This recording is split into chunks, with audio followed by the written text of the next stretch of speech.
Mga mi, ito na naman po ang inyong tita mi nagbabalik. So, kakatapos ko lang pong mag-workout. Bali, 30 minutes po yung ginawa ko, exercise. And then, naka 4 sets ako ng yung ginagaya kong exercise sa FB, yung buka-buka exercise. Tsaka yung isa, same din sila. Nakaka-frustrate lang. Kasi feeling ko walang nangyayari, lalo na sa bandang tiyan ko. Although nararamdaman ko naman na hindi na ako hinihingal, okay na yung pakiramdam ko, light na yung pakiramdam ko, pero yung sa bandang tiyan, ang hirap.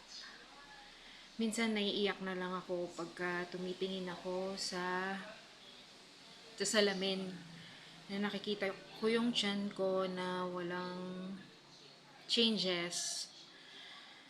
Pero iniisip ko, laban lang, tuloy lang. Magwa 1 month pa lang ako. So, hopefully, sana lumiit yung bandang tiyan ko. Yung tiyan ko lang naman talaga yung problema ko. Siya lang naman yung gusto kong lumiit talaga. Yun lang muna yung update ko ngayon. So, mag-update ako kung ano na yung progress ng aking tiyan. So, yun muna mga mi. See you sa next video ko. Salamat!